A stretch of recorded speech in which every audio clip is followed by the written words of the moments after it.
Hey, what's up everybody? My name is Sawyer Hartman, and today, in honor of our 10 photography mistakes that you probably don't know and how to fix video, going over 370,000 views, today I'm going to be giving you 5 more photography mistakes you might be making, as well as how to fix them. Because, well, let's all be honest, we can always get better, and that's why we're here. So without further ado, is it further to do or further ado?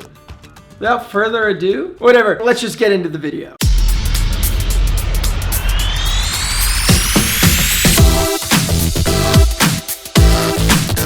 Kobian. Yes. Pop quiz. When is the best time of day to be shooting? Midday, 12 to 1 p.m. Seriously though. The best time to shoot, golden hour. You know it already, but you're shooting at the wrong hours of the day. Now, before I tell you exactly when you should be shooting, you need to understand why you shouldn't be shooting in the middle of the day. Now, as you might know from your time in school, the sun rises in the east and sets in the west, but during the middle of that, it's right overhead. Now, when the sun is directly overhead, which is my least favorite time to ever try to take a photo, it's basically like shining a flashlight down on your face. You're gonna have shadows inside your eyes, your nose is gonna create a shadow, and it's just not gonna be very flattering. So when should you be shooting? You might have heard this term used before, but magic hour or golden hour is the term that refers to the hour after sunrise and the hour just before sunset. This is the time where the sun is the lowest in the sky, which means the light actually diffuses a little differently than when it's overhead. Instead of getting really harsh, bright light that creates shadows and shows imperfections, actually what the sun does at magic or golden hour is diffuses the light kind of like a big softbox. So not only is the lighting actually going to be warmer in color tone, but it's also going to be a very beautifying light. That light, instead of creating shadows and harsh lines on your subject, is going to smooth in all the imperfections. Now, another very valuable time to be shooting that a lot of people don't actually know about is called blue hour. Blue hour is actually the exact opposite of golden hour. It takes place just before the sun rises and just after the sun sets. Now, this effect might not be for everyone, but if you're looking to capture photos like, say, Brandon Wolfel, this is that time of day that you should be focusing on. But just remember, if you want to have a competitive edge over other photographers when you're shooting on the same gear in the same locations, you've got to rely on the actual lighting and composition you can find.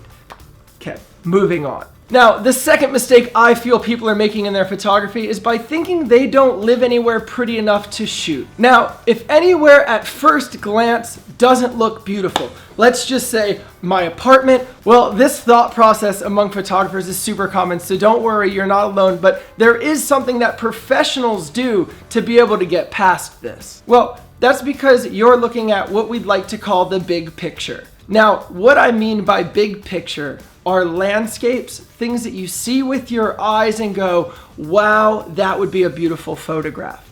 Here's how you get past that. You need to start looking for things that your eye cannot see. Now, at first, that might sound kind of tricky, but let me just put it into an actual example. As you can see, nothing too photogenic. I'm just gonna put on a zoomed in lens and try to change that. Let's find some cool photos. Find different ways to take a very simple photograph, and before you know it, you will be so unbored of photography that you'll be ready to move on to tip number 3. The third one is simple, but when I figured it out about 6 years ago into my career, it completely blew my mind and changed my photography life forever. If you're looking to capture photographs that look like this, aka portrait mode type photos, or if you're a more experienced photographer, a photograph with a shallow depth of field. If you're trying to capture these type of photos and you're failing, chances are you might actually just be using the wrong type of lens. I know, it's that easy, like that's what it is. This is a kit zoom lens that comes with most entry-level Canon cameras. Now, because this lens can shoot wide or zoom in, it is called a zoom lens. The lower number of the f-stop, the more light comes into the lens, usually the more depth of field you can get. So zoom lenses are really great for all-around photography, but if you're looking for a photograph with an extremely shallow depth of field, what you're actually looking for is what they call a prime lens. This is an 85mm lens, which means you can't zoom in. If you want your subject to be closer, you actually have to walk closer to them. Now, because the lens doesn't have to cover different variations of zooming, it means it gets to do 85mm really, really well. But for everyone at home that only has a kit zoom lens, don't be discouraged. There is a way to get closer. You will not be able to get the exact same type of image as you would on a prime lens with the shallow background, but you will be able to get closer. If all you have is the zoom lens that came with your camera, here's what you're going to want to do. In order to try to mimic the look you get on these prime lenses, you're going to want to zoom as far in as possible. Now, the next step is very important. In order to try to maximize the blurriness in the background of your image, you're going to try to create as much space as possible between what you're taking a photo of and the background. First, I want you to take quick note that I'm taking a picture of him. The background is far, far away. You are going to want to get as close to the subject as possible while keeping the background as far away as possible. On a prime lens, it doesn't really matter where you stand. I'm gonna get the blurry type of background I'm looking for.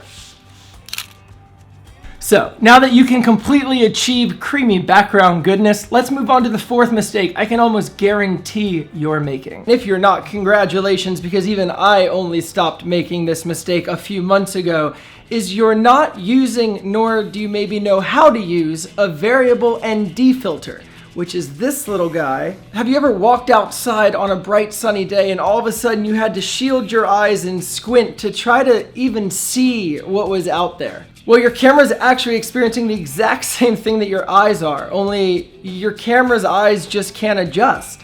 So in order to be able to take light out of your image, you have to put an ND filter on the front of it. ND stands for neutral density, which stands for I don't really know, but I know it basically works like sunglasses. So here's an example. Yesterday I took a photo of Angelique without an ND filter. It was so bright out that the lowest I could get my lens to go was like f4. Any lower than that, the photo would have just been white and you wouldn't have been able to see what was going on. But then I screwed on my variable ND filter, which is sunglasses for my lens. And then I just turned the filter to cut out more and more light until my camera was finally able to go down to f1.4. I took the exact same photo on the exact same settings, but look how much better it came out.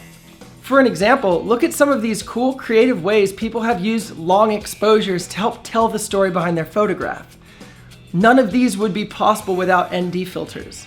Okay, I hope that wasn't too confusing. Moving on to the fifth and final mistake that you might be making. Now, the fifth and final mistake is one that needs to be heard by creators everywhere. I know social media is partly to blame, the other half is based on inspiration, but we've got to stop copying each other's content because there is a better way to stay inspired. Now, everyone you know, including myself, has seen a photograph on Instagram or on the internet and gone, dang, I really, really wish I could take a photo like that. It's one thing to like a photograph and try to recreate it.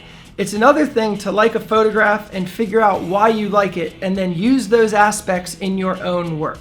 This is how Quentin Tarantino has made some of the finest films in history. This is why Martin Scorsese has watched, he claims, almost every movie ever made. So here's the tip, here's the trick, here's what you should be doing. Now, there's multiple ways to do this, but what you need to do is create an inspiration board. I personally use an app called Curator on my tablet just so that it's always with me, but occasionally I'll even print out photos and put them on a poster board so I can get a bigger idea of what I'm into. Now, to be able to give you guys an actual valuable example, let's just talk about black and white photography. This photo is one that I loved on Instagram and I thought I would love to have a photo like this. But instead of grabbing my camera and going out the door and trying to create that photograph, what I'm gonna do is create an inspiration board. This means that I continued my search for black and white photography. I started looking every single place I could to find black and white photography that really inspires me. And then I took all of that data and put it in one place, aka my inspiration board. But I might look at this and go, this one, this one, this one, and this one really have great use of shadows on the face. I would love to do something with shadows on the face, which then leads to inspiration of going, what could I use for shadows on the face in my photograph? By figuring out all the little nuances in photos that really speak to you as a person and speak to your creativity, you're gonna start finding the things that you constantly incorporate into your work. That right there is exactly how you define your name as a photographer. And remember, as if this channel wasn't evidence enough, it's all about growing as an artist. No one expects you to be the best you're ever gonna be in your career today. They just expect you to try your hardest and one day work towards wherever the hell you're going. And well, that pretty much wraps up this video, guys. If you enjoyed it, if you want to become part of our little camera community, please make sure to give this video a thumbs up, as well as feel free to subscribe for a brand new episode every Thursday and Sunday. But as well, all the links to everything I've talked about, as well as my brand new photo filters, are right down in the description, so feel free to check that out whenever you want. I hope you learned something. I hope you're growing as a content creator yourself. But before I go, remember, stay motivated, stay inspired, and never stop creating. I'll see you guys on Sunday. Peace.